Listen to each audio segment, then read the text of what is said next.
Hello friends, welcome to our channel iExamB. We make preparation 50% faster. Friends, आज मैं आपके लिए जो टॉपिक लेके आया वो है Wardha scheme of education. Wardha Maharashtra में एक जगह है जहां पे all India national education conference 1937 में हुई थी, जिसमें कांग्रेस के लीडर, मिनिस्टर्स और एजुकेशनिस्ट उन सब ने भाग लिया था। दोस्तों, मैं आपको ये बता दूं कि हरिजन में जो गांधी जी का एक वीकली हुआ करता था, तो उसमें गांधी जी ने एक आर्टिकल छापा था 1937 में। जब 1937 में इलेक्शंस होने थे, तो उससे पहले कांग्रेस ने जो भी ब्रिटिश प्रोविंसेस हैं उसके लिए उन्होंने मैनिफेस्टो छापा, और मैनिफेस्टो में एक उनका एक प्रोविजन, एक वादा था कि हम फ्री एंड कंपलसरी एजुकेशन देंगे। तो जब ये मैनिफेस्टो में ये वादा था, तो हरिजन में 1937 में गांधी जी ने अपने हरिजन अपने पत्र में उन्होंने एक आर्टिकल पब्लिश किया। उसमें उन्होंने बताया कि एक एजुकेशन सिस्टम इंडिया के लोगों के लिए कैसा होना चाहिए। तो वो सब उसके बाद इलेक्शंस हुए। बेसिकली जो 1935 का गवर्नमेंट ऑफ इंडिया एक्ट है, उसमें एक प्रोविजन था कि जो भी ब्रिटिश की जो प्रोविंसेस हैं जहाँ पे ब्रिटिशर्स डायरेक्टली रूल कर रहे हैं, तो वहाँ पे इलेक्शंस होंगे और एक सेल्फ गवर्नमेंट, मतलब इंडिया के लोगों के द्वारा गवर्नमेंट बनाई जाएगी। ठीक है। तो हरिजन में ये आर्टिकल छपा था। तो उसके बाद 11 में से 8 प्रोविंसेस में कांग्रेस ने अपनी सरकार बनाई। तो कांग्रेस ने जब सरकार बनानी, उसके बाद कांग्रेस ने सोचा कि जो हमारा वादा था एजुकेशन का वो पूरा किया जाए। तो उन्होंने all India national education conference बुलाई वर्धा में, जो कि अक्टूबर 22 और 23 को हुई। ये बहुत इंपॉर्टेंट डेट है, अक्टूबर 22, क्योंकि वर्धा में ये कॉन्फ्रेंस हुई और इसकी अध्यक्षता गांधी जी ने की। और दोस्तों, एक और आपको एक इंफॉर्मेशन दे देता हूँ। जब गांधी जी साउथ अफ्रीका में थे, तो वहाँ उनका टॉल्स्टॉय फार्म चला करता था। तो टॉल्स्टॉय फार्म का जो वहाँ पे जो बच्चे थे उनको जो एजुकेशन दिया जाता था, तो Gandhi ji basically work oriented एक एजुकेशन सिस्टम था। वहाँ पे बच्चे पढ़ते भी थे और वो ऐसा ऐसा काम सीखते थे, या वो पढ़ाई के साथ साथ ऐसा काम सीखते थे जिससे उनको, मतलब वो अपनी एम्प्लॉयमेंट जनरेट करने में या पैसा, अपनी रोजी जनरेट करने में उनको मदद मिल सके। तो जिससे वो जो जब काम करते थे और पैसा जो आता था, तो उससे गांधी जी को टॉल्स्टॉय फार्म चलाने में काफ़ी मदद मिलती थी। जब वो 1914 में इंडिया आए और इंडिया में वो घूमे और देखा, तो उन्होंने देखा कि इंग्लिश एजुकेशन सिस्टम जो है ये बेसिकली कुछ, मतलब इंडिया के वो 20% लोगों के लिए ही कारगर हो रहा है। और क्योंकि हमारी जो 80% जो आबादी थी उस समय, वो गांव में रहती थी और ज़्यादातर खेती करती थी, और इंग्लिश एजुकेशन सिस्टम थोड़ा कॉम्प्लिकेटेड था। तो उससे जो 80% जो पॉपुलेशन है उसका दूर दूर तक का कोई, मतलब नाता नहीं था, और वो लोग इस एजुकेशन सिस्टम में एनरोल नहीं कर रहे थे। तो बेसिकली 80% जो पॉपुलेशन है वो तो अनएजुकेटेड ही रह जा रही थी। तो गांधी जी जब सेकेंड राउंड टेबल कॉन्फ्रेंस के लिए 1931 में लंदन गए, तो उन्होंने वहाँ की जो गवर्नमेंट थी, वहाँ के जो पीपीएम थे, उनको उन्होंने मतलब बोला कि आपकी एजुकेशन सिस्टम जो इंडिया में चल रहा है, उसकी वजह से इंडिया का जो एजुकेशन का जो डाउनफॉल हुआ है, उसके जिम्मेदार सिर्फ और सिर्फ ब्रिटिश एजुकेशन सिस्टम ही है। तो फिर जब इलेक्शंस हुए, इलेक्शंस होने के बाद जब सरकारें 8 प्रोविंसेस में कांग्रेस की सरकारें बनी, तो उन्होंने ये कॉन्फ्रेंस करवाई, और कॉन्फ्रेंस की अध्यक्षता गांधी जी ने की। और गांधी जी ने जब ये अध्यक्षता की, तो उन्होंने मतलब 3 जो बेसिक रेजोल्यूशन है वो पास हुए। 3 बेसिक रेजोल्यूशन में ये था कि world wide free and compulsory education, वो उनका वादा भी था। लेकिन ये 7 साल तक गांधी जी ने, मतलब उस रेजोल्यूशन में ये था कि 7 साल तक तो मिलना ही चाहिए। उसके बाद जो एजुकेशन, क्या जो मीडियम ऑफ इंस्ट्रक्शन होगा वो मदर टंग होगी। और तीसरा ये था कि जो डिग्री और एग्जामिनेशन को लेके जो, मतलब एजुकेशन सिस्टम पहले तो चला आ रहा था, उसमें उसमें ये था कि मैनुअल और प्रोडक्टिव वर्क के अराउंड, मतलब उसको सेंटर्ड करके, कि मतलब ऐसा एजुकेशन सिस्टम तैयार किया जाए जिसमें प्रोडक्टिव वर्क और मैनुअल, जो भी चीज और मैनुअल, ये जो चीजें हैं ये उसमें जोड़ी जाए। और वो इस एक इंटीग्रेशन होना चाहिए फिजिकल एनवायरनमेंट, सोशल एनवायरनमेंट और क्राफ्ट वर्क का। तो क्राफ्ट वर्क इसीलिए भी इंपॉर्टेंट था, गांधी जी को लगता था कि अगर आदमी मतलब किसी को हुनर है, किसी बच्चे का जो हुनर है उसको और विकास मिल, उसको बढ़ाया जाए या उसका विकास हो सके, तो उसको एम्प्लॉयमेंट जनरेशन में मतलब उसको नौकरी पाने में या अपना खुद का कोई बिजनेस शुरू करने में उसको दिक्कतें नहीं आएंगी। तो ये सब जब कॉन्फ्रेंस हुई, कॉन्फ्रेंस होने के बाद एक कमेटी बनाई गई जिसकी अध्यक्षता डॉक्टर जाकिर हुसैन ने की, वो कमेटी की। और उस कमेटी ने एक ड्राफ्ट तैयार किया, उसमें कुछ उसके मतलब प्रोविजंस थे या उसके मेन फीचर्स थे, वो जो मैं अभी आपको बताऊंगा। दोस्तों, इस वर्धा स्कीम ऑफ एजुकेशन को बेसिक एजुकेशन स्कीम भी कहा जाता है, क्योंकि ऐसा पहली बार हो रहा था जब इंडियंस इंडिया के लिए, इंडिया के लोगों के लिए एजुकेशन पॉलिसी बना रहे थे या वो डिसाइड कर रहे थे। इससे पहले जितनी भी एजुकेशन पॉलिसी जो भी बने उसमें जो ब्रिटिश ऑफिशियल्स थे उनका प्रभाव ज्यादा रहता था।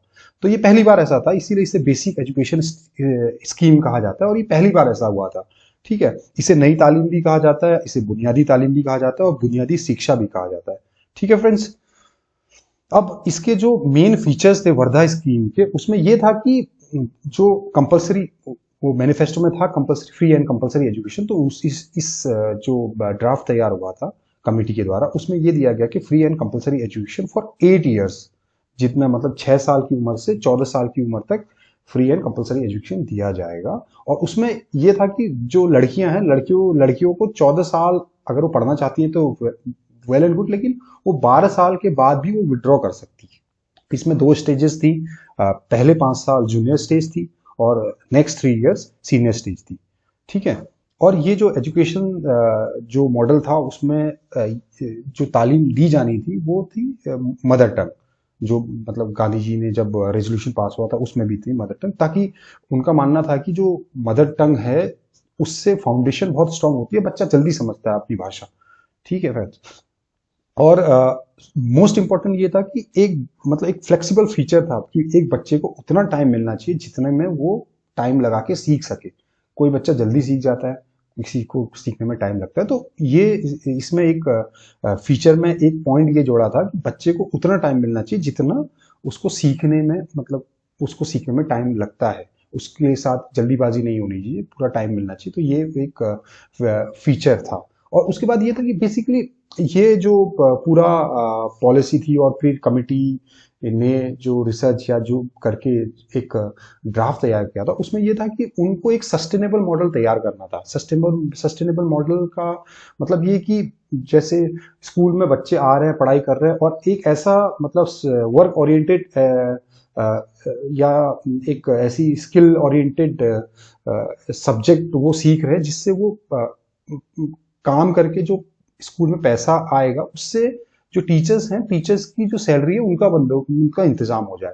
तो ये एक मतलब दूरदर्शी अप्रोच थी उस समय 1937 में। लेकिन ऐसा हुआ कि 1937 में सरकारें तो बनी प्रोविंसेस में, उसके बाद 1939 में जब वर्ल्ड वॉर 2 शुरू हुआ तो जो ब्रिटेन था वो वॉर में उसने जब हिस्सा लिया तो उसने ये डिक्लेयर किया कि इंडिया इज सपोर्टिंग अस, मतलब इंडिया इज विद अस। तो इससे नाराज होके जो कांग्रेस के लीडर्स थे या जो भी सरकारें बनी थी उन्होंने नाराज होके ये रिजाइन दे दिया, मतलब सरकार से 1939 में रिजाइन दे दिया। और रिजाइन दे दिया तो ये एजुकेशन जो पॉलिसी थी ये लागू नहीं हो पाई। दोस्तों, मैं आपको ये भी बता दूं कि जब ये वर्धा स्कीम के बाद जो कमेटी बनी थी, कमेटी जाकिर हुसैन साहब की चेयरमैनशिप में, तो उसने अपनी रिपोर्ट 1938 में सबमिट की थी उन प्रोविंसेस में जहां पे मतलब कांग्रेस की सरकारें थी। तो वहां पे लागू होना था क्योंकि कांग्रेस की जहां सरकारें थी 8 प्रोविंसेस, वहां में ये चीजें लागू होनी थी, लेकिन ये वॉर की वजह से लागू हो नहीं पाई। तो ये स्कीम मतलब कितनी कारगर हो सकती थी हमारे लोगों के लिए, ये हमें उस समय पता नहीं चल पाया। और इसमें मतलब मोटा मोटी 3-4 ऑप्टिमिस्टिक जो स्कोप थे वो ये थे कि ये मतलब एक उनका ही मानना, लोगों का मानना था कि ये क्लासलेस सोसाइटी तैयार करता जिसमें सब बच्चे बराबर हैं, आ रहे हैं, पढ़ रहे हैं।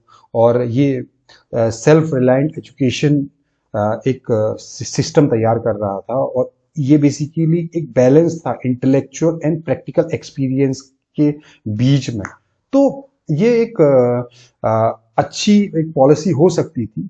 ये दोस्तों मैं आपको ये बता दूं कि वर्धा स्कीम ऑफ एजुकेशन इसीलिए भी इंपॉर्टेंट हो जाता है क्योंकि 2020 में हमारी नई एजुकेशन पॉलिसी आई है और बहुत सारे ऐसे प्रोविजंस हैं, मतलब प्रोविजंस हैं या मिलते जुलते हैं जो इस स्कीम से हमारी नई एजुकेशन पॉलिसी में लिया गया है।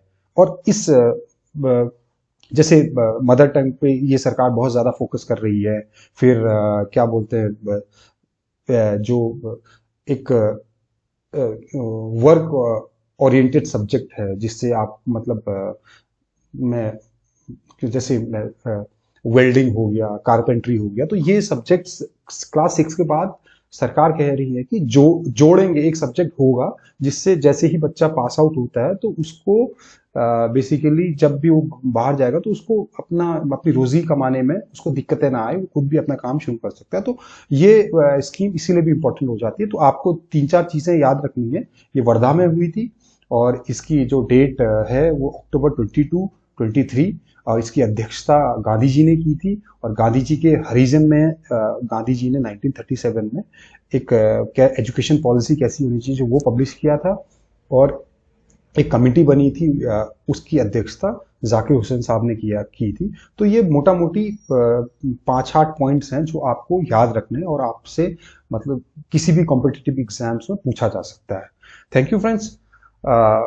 लेकिन आप एक सबसे इंपॉर्टेंट चीज ये कीजिए कि हमारे जो मॉक टेस्ट हैं आई एग्जाम बी में वो फ्री हैं। आप जाइए, उनको अटेम्प्ट कीजिए और देखिए कि आपकी प्रिपरेशन कहाँ तक है और कितनी और अच्छी हो सकती है।